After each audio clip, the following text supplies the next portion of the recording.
Halo sahabat Qurani Mari yang terkasih. Jumpa lagi bersama saya Pastor Yos Fernandes Somatus dalam Renungan Harian Selasa 15 Desember 2020. Apa kabar? Saya berharap Anda semua tetap dalam keadaan baik, sehat, dan tetap semangat. Bapak Ibu Saudara-saudari yang terkasih, mari kita siapkan hati dan pikiran kita untuk bersama-sama mendengarkan dan merenungkan sabda Tuhan.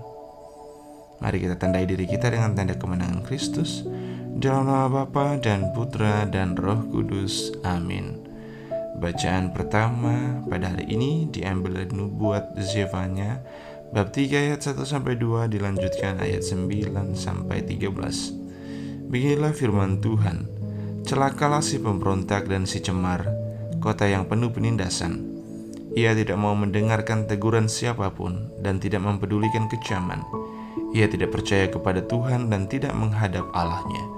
Tetapi aku akan memberikan bibir lain kepada bangsa-bangsa, yakni bibir yang bersih, supaya mereka sekalian menyerukan nama Tuhan dan bersama-sama beribadah kepadanya. Orang-orang yang memuja aku, yang terserak-serak, akan datang dari seberang sungai-sungai negeri Ethiopia dan membawa persembahan kepadaku. Pada hari itu engkau tidak akan mendapat malu karena segala perbuatan durhaka yang kau lakukan terhadapku. Sebab pada waktu itu aku akan menyingkirkan daripadamu orang-orangmu yang angkuh dan congkak, dan engkau tak akan menyombongkan diri lagi di gunungku yang kudus.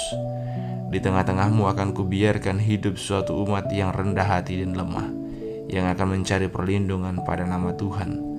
Mereka itulah sisa Israel. Mereka tidak akan melakukan kelaliman atau berbicara bohong. Dalam mulut mereka tidak akan terdapat lidah penipu. Sebaliknya, seperti kawanan domba, mereka akan merumput dan berbaring dengan tenang, dan tak ada orang yang mengganggu mereka lagi. Demikianlah sabda Tuhan. Syukur kepada Allah. Dan Injil pada hari ini diambil dari Injil Matius bab 21 ayat 28-32. Tuhan sertamu dan sertamu juga. Inilah Injil Tuhan kita Yesus Kristus menurut Matius. Dimuliakanlah Tuhan. Yesus berkata kepada imam-imam kepala dan kepada pemuka-pemuka bangsa Yahudi, "Bagaimana pendapatmu? Ada orang yang mempunyai 2 anak laki-laki. Ia pergi kepada yang sulung dan berkata, 'Anakku, pergilah bekerja di kebun anggur hari ini.' Jawab anak itu, 'Baik, Bapa,' tetapi ia tidak pergi. Lalu orang itu pergi kepada anak yang kedua dan berkata demikian juga. Dan anak itu menjawab, 'Tidak mau.' Tetapi kemudian ia menyesal lalu pergi juga. Siapakah di antara kedua orang anak itu yang melakukan kehendak ayahnya?" Jawabnya, "Yang kedua."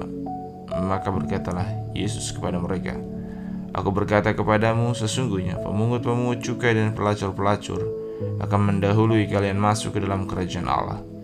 Sebab Yohanes Pembaptis datang menunjukkan jalan kebenaran kepada kalian, dan kalian tidak percaya kepadanya. Dan meskipun kalian melihatnya, namun kemudian kalian tidak menyesal, dan kalian tidak juga percaya kepadanya." Demikianlah Injil Tuhan.